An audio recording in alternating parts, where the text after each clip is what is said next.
Hey everybody, I know it's been a long time since I've done any kind of videos or tabletops or anything like that, but I thought, at least I want to share this with you. This is the new CZ Bren 2. I went and took it out shooting yesterday. Mixture of, steel and brass. We didn't get a whole lot of ammo through it. I think only about 400 rounds around there, give or take. We would have liked to hit that 1,000-round mark yesterday, but we just ran out of time. We had other engagements to get back to. So just want you to be aware that this is out in the open. People have it. It's not just reviewers. I've had some chance to take it shooting just because it has been pretty hard though, because with COVID-19 locking down a lot of facilities and shooting pits and such like that. Yesterday was one of the first times I got out to shoot with any viable ranges and pits. So this video is just to give you a little Q&A session. If you guys have questions about it, feel free to ask me. Right now what's in front of you is my 5.56 version in the 11-inch format. So yeah, I mean, if you look at what it is, it's a very well-balanced little guy. I'll give a full review later, but I wanted to let you know that those 400 rounds went off without a hitch. Most of it was a mixture of brass and steel stacked. Here I have a magazine with translucent that you can kind of see how I stack my mags when I shoot steel case. I just alternate a little bit of brass in there just so that this was a trick that I've read about on like ARFCOM and such that help a rifle run a little bit more smoothly with steel cased. But that being said, we didn't do this for every magazine. We had a lot of magazines that were just full steel cased, and it worked just fine. I gotta say, the gun shot really, really soft. But that's being, again, we're shooting steel cased ammo for the most part, and steel case is usually very, very soft. But we compared it to my friend's 8.5-inch SBR AR-15. He's running, it's a 2A armament build upper with PSA parts as well.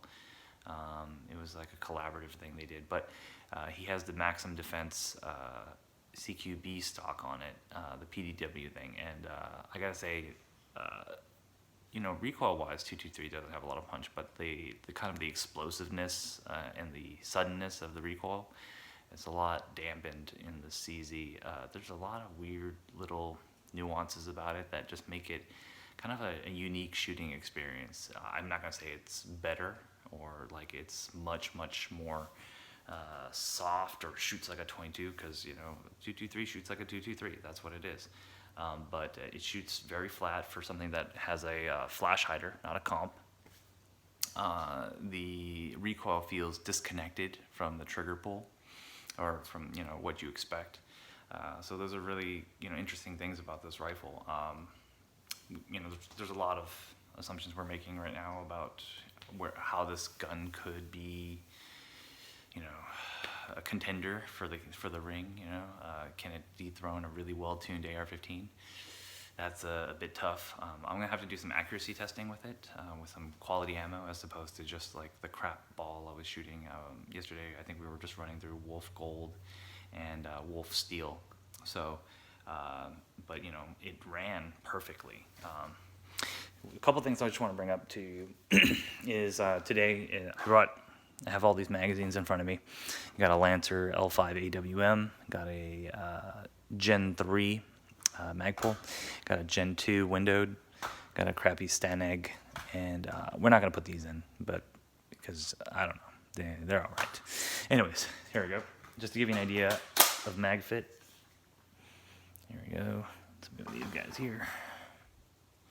And completely vertical. Pops right out, no problem. Staneg. Got the Staneg mag. A little bit of resistance, not too much. Pops right out. Again, let's try one time. There you go. Locks in. Not much jiggle. Pops right out. Let's go back to the L5. I want to see about that. A little jiggle. I didn't make that up in my head. This is the Magpul Gen 2, or Mo 2. Little jiggle. And then I got the Gen 3. Little jiggle. Oddly enough, this is a pretty crappy Stanag mag, so maybe I'll find a better one and I can update in the description. But maybe it was painted over, as you can see. So that's maybe why it fits a little bit more tight than the other ones.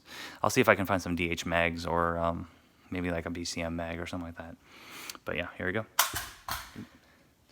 A couple things to take note of. I don't have my scale on me right now, but I did test this trigger.